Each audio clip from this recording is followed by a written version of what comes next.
we need to discuss the Marvel elephant in the room a little Well, bit yeah, because that's what I was going to yeah, next. okay. I wasn't sure if you were trying to move to critical or if we're gonna hit this. So let's hit this. Yeah, no. I'm pulling up. I'm trying to find an article here. So Uh, while Mark looks, Marvel has announced that they are postponing Avengers Doomsday from December of 2025 to December of 2026, and they have moved Avengers Secret Wars back another year as well because that was supposed to be 2026. Now it'll be 2027. So that's a thing. We're waiting for the Spider-Man movie to be postponed as well. That's what, February of 26. mm-hmm. The reason that's probably going to get postponed is not the same problems with it that other Marvel movies are having. We'll get into the why on some of this in a minute. But that movie is expressly set between Doomsday and Secret Wars. So unless we rewrite it, you can't have that be in the middle of those two stories when those two stories haven't come out. Now they might rewrite it. That's a thing that they could easily do, but we're just kind of waiting on that.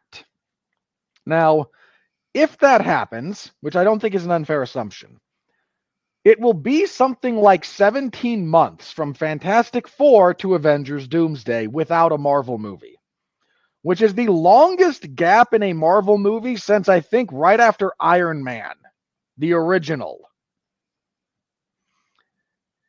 And yeah, and this is all look, man, Fantastic Four is about to just crap the bed. We can't quite get around it. So there are a million articles saying that they.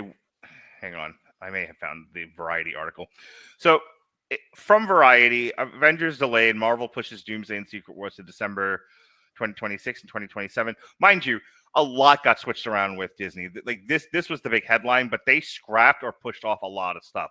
Like They again in the wake of Snow White bombing, they have scrapped all future live action adaptations. yeah, like they happen to have gotten away with Lilo and Stitch. Um, and they managed to carve out a win out of a loss, but that was because it was all already in the can. There was no choice but to release it, and it ended up working out well for them, much like Mufasa and Moana too. However, nothing else that was in development, including Black Rapunzel, that none of that's coming out anymore. Like all of that stuff seems to have stopped. Yeah. Disney announced both Avengers delays Thursday afternoon alongside a sweeping reorganization of its coming theatrical slate. Notably, the new calendar saw the studio removal of several unannounced Marvel titles off its calendar. The date of February 13th, 2026, previously slotted for Untitled Marvel project, has been removed from the schedule. Meanwhile, the dates of November 6th, 2026 and November 5th of 2027, also both previously set for Untitled Marvel features, have been amended simply to Untitled Disney films. With those changes, Avengers, Doomsday, and Sony's Spider-Man Brand New Day are now the only Marvel Cinematic Universe entries slated to hit theaters in 2026. Also of note, the new pre-holiday December frame for both Avengers installments is the same one that Spider-Man No Way Home launched on in 2021, which became one of the franchise's highest-grossing installments. But that's kind of a that What an you're irrelevant statistic. I was going to say you're putting that out there without any kind of context. Additionally, there is no new theatrical Marvel movie feature untitled Marvel. There is no new theatrical Marvel feature slated to release between Fantastic Four First Steps on July 25th and the fourth Tom Holland Spider-Man installment on July 31st of 2026, more than a year later. It'll be the MCU's biggest. Okay, you've already talked about that. Disney has kept a few flags planted on 2028 dates for untitled Marvel features. February 18th, May 5th, probably because they're so far in advance, nobody gave a shit. Yeah, no one cares. The notable decrease in theatrical Marvel features on the immediate horizon aligns with Disney CEO Bob Iger's recent articulated strategy for the company's superhero features. During an investor call, Iger shared that Marvel Studios had lost a little of its focus by making too much between its tentpoles in various Disney Plus series. He continued by consolidating a bit and having Marvel. Yeah, okay. So basically, what they said was, we realize that this isn't the people in charge of shepherding this brand ruined it to the point that we can no longer continue to churn out projects. We are getting shit all over us by churning out one shit project after another. And like, I don't want to do a whole thing on this, but Daredevil wasn't as good as they'd hoped, and it wasn't watched by as many people as they'd hoped. Yeah, Daredevil Reborn did not do what a lot of people hoped it would do, me included. Right. Brand New Day, we talked about already ad nauseum, flopped hard. Thunderbolts it's flopping hard. They've had to reshoot the ending. Man, Brave New World kind of flopped. You mean if the Spider-Man movie, we'll see if it actually comes out when it's supposed to, or if Sony's going to be like, you know what? No, this is a different thing. We're going to leave that alone. I thought I just said Thunderbolts. You said you said Brand New Day before Thunderbolts when you meant Brave New World. Yes, I knew what you meant. That was okay. I can follow you, but I have to explain. As you said, you can follow me. You got to explain to the audience on occasion. Brave New World flopped hard. Thunderbolts flopped hard. Yeah, presently flopping hard. I was starting to say that they've now had to reshoot the ending of Fantastic Four because it's testing so badly. Which, can we talk about the fact that that's not a new thing for Marvel in the last couple of years, that they have to somehow they have to keep reconfiguring their movies because screening results are going so poorly.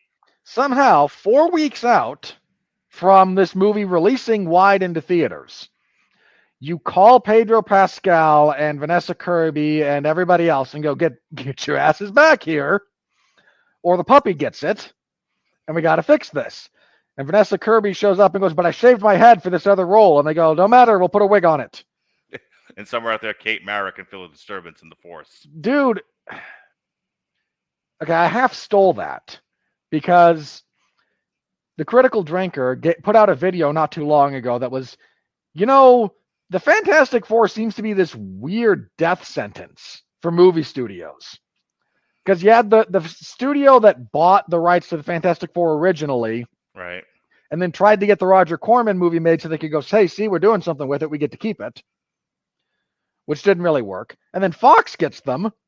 And Silver Surfer, trashes Fox superheroes until... Because that's in, around the X-Men. And it trashes all of them except the X-Men. They stop making them, apart from X-Men movies. Which themselves go off the rails in short order, because Fox. And then you and I reviewed Four Stick. And the less said about it, the better. But it killed, a lot of things. Killed a couple of people's careers. If you'll recall, shortly after Four Stick, Disney bought Fox. Yeah, that's a thing. I'm not saying causation so much as correlation, but it is a funny thing to witness. And now Marvel's like, well, we finally got the first family of Marvel back in the fold after we ended everything. Well, this is a great place to start over. We have these are the Marvel family. This is it, right? Good. Get started. By the way, while you're writing this, we're still doing the feminist agenda thing. And you can't have Reed do anything useful. And so we hire Pedro Pascal. He's good at being a male character who doesn't do anything useful. And for some reason, the Fantastic Four just... Nobody can get it right based on timing or ability or whatever. But I maintain what I've been saying. I know that I was super negative. I was super overreacting to a lot of the online. Andrew said to me in a private chat, he was like, "You're putting a little too much stock in the online commentary. Please go." He didn't say it this way, but he totally meant it. Go touch grass, and he was not wrong. And I self-corrected. I'm a big enough man to know where I've gone off the deep end, and I have to go. I need to unplug from the Matrix for a little while. I've gone crazy, so I did, and we've already talked about that. However, I stand by my statement during all of that, which is the sooner this ends, the better. And I feel like without, I haven't watched a lot of online commentary for it. I haven't really done enough digging, so this is me just relying on my intuition about these things. And my intuition tends to be more right than wrong. Is that they also have gotten the message of we are in the alley. There's nowhere else left to go. We just need to end this thing. Stop making more Marvel stuff. Let's just get to the end and we'll start over again in a few years with something new, something fresh. But let's put the mistakes of the past behind us. Let's just finish strong. And so I feel like pushing off Doomsday till Christmas of next year and pushing off Secret Wars and then clearing the slate of anything else is the tacit admission of we heard you. We are making plans to rest now. And good. They have made nothing I haven't said before. They've made such a mess of things. All they can do is end this and end strong. And I think if the focus is just focus on these two movies, making them the best, because you've already lost the goodwill of the people. At this point, all you can do is spin in PR and signal that you're trying to make things right and hope that signaling enough that this is the end will draw people out, kind of the way Final Reckoning did. Knowing for the novelty of the end. Yeah. Knowing that this is the end, people will please go, buy this I'll Death watch of Superman comic. Yeah. Totally going to be the Death of Superman. But what's hilarious to me, and this will be the last thing I say about this, what's hilarious to me is the parallels between Superman and Fantastic Four. They're both having problems with test screenings. Like I have now heard the carrion cry of the Superman movie is in trouble because of test screening since the beginning of the year. I was hearing this as far back as January. That Superman's in trouble. Well, part of the interesting thing about that was, back in January, there's more than enough time. Like, that's the time when you want to be like test screening and correcting. That's like 7 months from release. That's enough time to get legitimate feedback, interpret it, make corrections, and not have everything fall apart at the last minute. It just amazes me that people are so caught up in like the bubble that there's, as much as there's been corrections, they're still kind of struggling with where the line is with some of these. Now, I understand that a lot of this stuff was pre the last election and, but it's been going that way for a while now. Again, survive till 25. We had an entire last year of, you should have noticed that there were problems well before now. Yeah. So there were opportunities during the entire development of Fantastic Four and Superman to go, hey, we can see the writing on the wall. Let's not do that. And my only explanation is just how obtuse these people are, that they ignore it. Probably. It has to take like a giant sea change like the last election for anyone to be like, oh, God. And that usually has to be paired with like multiple instances of losing money. Okay. There's so many. Well, hang on. Because if all you do is lose money, but you think the people are still with you, you'll come up with BS. Well, you'll start hang on. Well, let me make my point here. Uh-huh. You'll get to where, of course The Last of Us Part 2, the video game, didn't go well because gamers are toxic. Of course this movie didn't make money. The internet film commentary criticism community decided to hate it because these people wield so much power.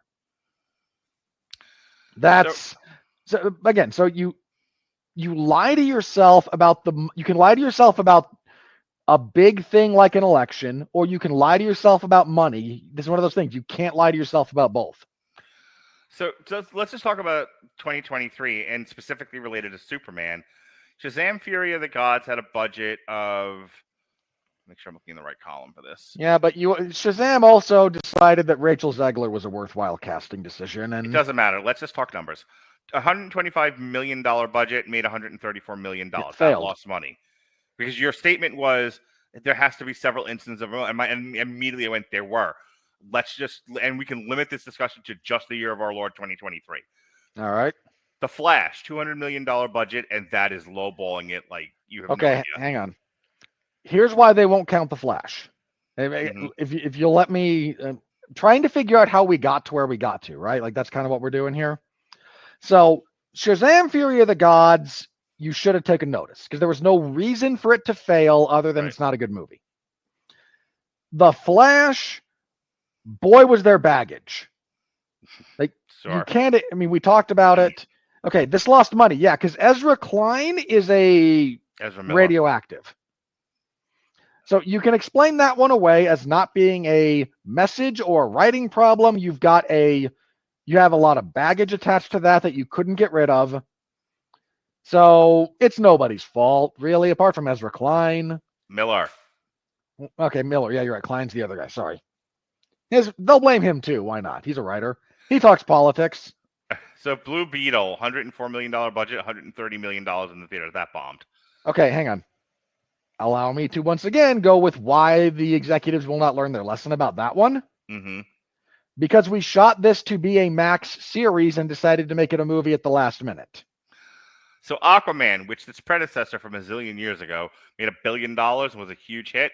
$205 million budget, made $439 million. So technically was